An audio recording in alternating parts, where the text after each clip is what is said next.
An absent Raw star has teased their return. Plus, Shawn Michaels addresses criticism of NXT 2.0, and which released NXT star finds 2.0 disheartening. We haven't seen Alexa Bliss for a bit, not since she had a mentho and walked up the ramp all frothy mouthed. Oh yeah, she put like one of those soluble paracetamols or something in her mouth. Like a treble soft mint, but frothy. That was it. That was a weird thing you did there. During the main event of Raw, Alexa Bliss did a Mean Girls gif on Twitter. She shared one. It's the one where she stood in the school hallway while everybody's running around like wild. Yeah. And so there's chaos all around her. She put that gif out with the caption, "Just wait." She put it out during the Becky Lynch-Liv Morgan match. Okay, well, I'm sort of hoping that this is going to be a bit of a fresh start for Alexa. I feel like this because it's run its course. It's even more awkward now that Bray's not here. It's just kind of wandering, isn't it? It all needs to just kind of be pushed away and start fresh, I feel. And Alexa's somebody who I think can just, seize any opportunity given. So it's a bit like wearing your ex-boyfriend's clothes or your ex-girlfriend's clothes. It's just I don't know. Like I think they should have thought about changing that all around. Yeah. The second that Bray kind of. Oh, without a doubt, was made to leave. Without a doubt, it should have been that. But I, as you say, like Alexa Bliss is brilliant at what she does, and I feel like the Mean Girls gif is a suggestion. Yeah, that it might go back to a more the more goddess Alexa. Yeah, Alexa Bliss, the classic version of Alexa that we love. Alexa Classic. Alexa Classic. If we're messing with your living room right now, Alexa. Alexa, add dog food to my shopping list. Alexa, play Snooker Loopy by Chaz and Dave. Alexa, full volume. Sorry. Alexa, call Brian. Don't know who Brian is. Right. If you've got a Brian on your phone, they're getting a call now. You're welcome. Alexa, what's Shawn Michaels doing? I was about to say, it's time for us to move on. Oh, Alexa, time to move on. Shawn Michaels had a chat with TV Insider after WarGames. And Shawn, of course, has taken a lot of the reins, not the Roman kind, of NXT. And he said, I'm excited about this new launch of NXT. I will say, I think they get held to an unfair standard, and nobody likes change. I know that was very tough, but I thought WarGames was a fantastic show. They went out there and they looked like they belonged. So I think it's a very diplomatic way to address some of the criticism of the real hard reset that NXT has had. It's an entirely diplomatic way. He works for NXT. But it's good to address He's responsible for the product. Yeah. It is good that he's addressed it. And, he is right. There's got to be a very kind of tense atmosphere there, I imagine, with a lot of people. Not like in terms of, backstage, but just in the thought that, this is what replaces NXT, and NXT was, the favorite thing of many WWE fans. They just wouldn't watch the main roster; they'd only watch NXT, and now that's all gone. So they're gonna kind of get blamed, even though it's not their fault.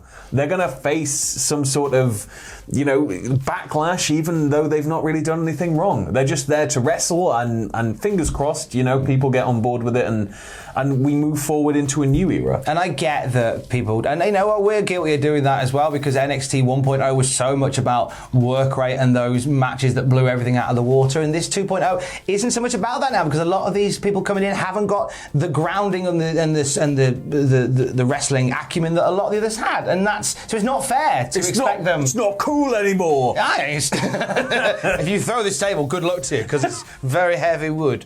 But yeah, I think it's unfair to hold them to that standard. Just treat NXT 1.0 as its own promotion, then treat NXT 2.0 as, because there's stuff that I enjoy on NXT 2.0, more so that I didn't enjoy on 1.0. There's a lot more definition on, a lot more focus on character for better or for worse, with 2.0, which I'm quite enjoying. There's some people. I think, you know what? I genuinely think Bron Breakker is a standout star. He is, until Neil Buchanan comes in with all of the paint splatters everywhere and does a big art attack, in the middle of the ring. That'd be a lovely day. That's the main event of the next takeover. Well, it's not a takeover anymore. Neil Buchanan doing an art attack. And then cut to the museum with the heads going, I tried this art attack and it was bloody rubbish. Bron Breakker's just trying to lock him into a headlock. Can't. Move it. Get off me, Bron. What a weird image. Shawn Michaels also talked to TV Insider about his role in NXT now that Triple H is away. He said, I started out doing 2 hours a day, 3 days a week. Now I'm doing about 23 hours a day and 7 days a week. People out there thinking it's all Vince McMahon and Bruce Pritchard type of production, they are just the ones who gave us the direction of what it is they wanted from NXT going into the future. It is still the team of Hunter put in place doing it here. I love learning and growing in the different aspects of WWE. I have a greater appreciation for everything he took on. I now understand how you cannot return a text when you get it. I've never had so many emails. Learning computer stuff. Put that picture up of Shawn Michaels from 1997 doing the keyboard thing in the AOL chat room. Thanks very much. Things I swore I would never want to do, but have since learned to do it. It's been a blast. To be able to step in for my friend is an honour to do so. I don't think anybody can doubt that it's got to be still that same team, or it's got to be at least Triple H still kind of leading the charge there. Because while Vince and Bruce, and we've reported on this, Vince and Bruce kind of came in and changed everything. And while Vince is essentially like he's like a kaiju. He just never sleeps. He just works relentlessly and smashes. But Vince isn't going to have the time to go to NXT every week. He's going to have the time to watch it, but he's not going to have the time to go there and produce it. And it does make sense that, it would be very much like a directive, and they're still having to do it. So Shawn having to pick up the pace here and take over the reins, especially with everything that Triple H is currently going through. He's hopefully coming back soon, I'd feel. But, to a full-time capacity anyway. But it's good that Shawn's there just, manning it. Yeah. You can't call it takeover anymore, though. No, that's what I mean. It's done. It's just not the same, Shawn.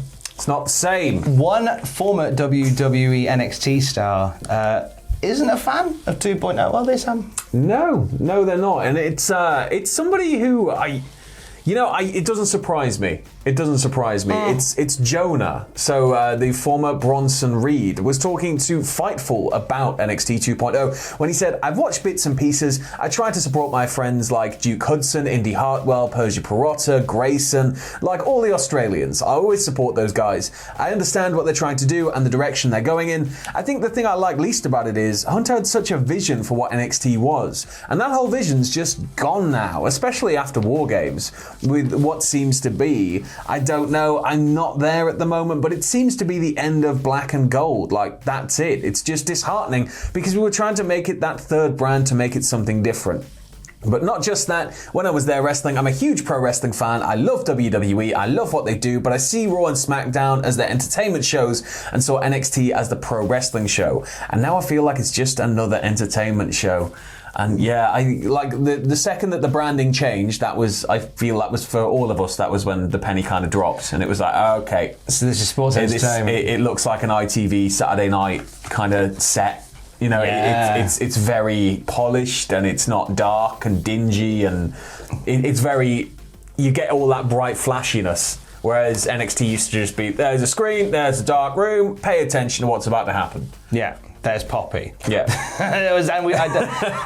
Now it's a very different. And he's right, and it's not going to be for everybody. And I get why he, as you say, I get why he's upset about it. Oh yeah, for sure. Very much a guy that was on the cusp of really pushing through. He was the North American champion. He was being touted for Raw and SmackDown, and then just went, nah, bye bye. One of the most shocking releases, I think, for me. That was the start of something where we went, oh, no one's safe. Yeah, like what? I just didn't get it. That was very, very strange.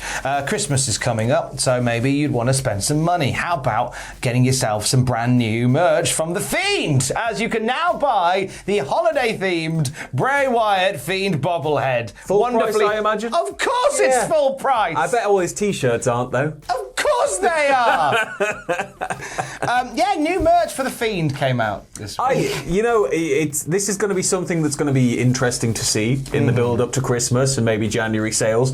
They're going to have been producing merchandise for a lot of released people, aren't they? Well, Action Figure Mattel released a bunch of WWE figures last week. Bronson Reed had his come out like 2 days after he was cut. It's just ridiculous. The Future Endeavoured collection, Volume 3. Do you know Scarlett Bordeaux had 3 WWE figures? Really? 3. She had 0 matches, 3 figures.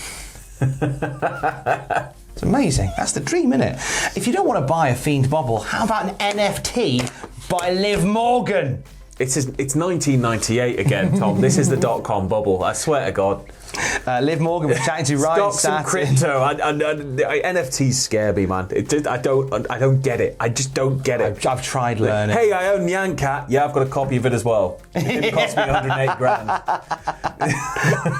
Well, Liv says she's making her own NFT right now. She's designing it herself. She says, I want to tell you what it looks like, but it's not done yet. I don't want this to air before it's done and someone steals it. It's you can find it at Shop Liv More, and it's related to the website. I'm excited about it. I'm shopping right now for not custom ones by me and my team, but I'm on the hunt and shopping for NFTs right now. I want to find one that speaks to me. I'm sure I want it. I want what gravitates towards me and what I feel. When I find the right one, I'll for sure pick it up. So Morgan's spending money on NFTs. On her Shop Live More website, you can also buy some bath and self-care products if you don't want an NFT. NFTs are weird. Non-fungible token. You have things where it's like, okay, you can own Charlie Bit My Finger or whatever, and yeah, it's got worth. And if it's like, okay, you can market it and you can use the quote and you can make money off it and you can take everybody else's down and you're the guy that gets all the money or whatever.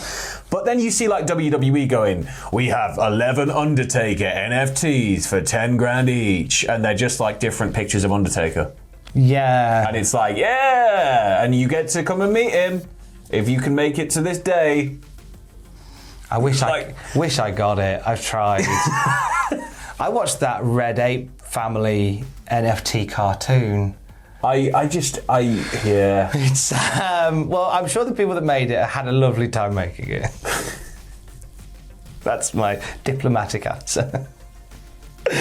On the podcast feed tomorrow, Sam Driver and I are watching Halloween Havoc 1995. Yeah. We recorded it last night. We did. We It had took pizza forever. and beer. The network went down. It was a pain in the arse, but what a terrible night of wrestling it is. But what a fun night with my mate Sam.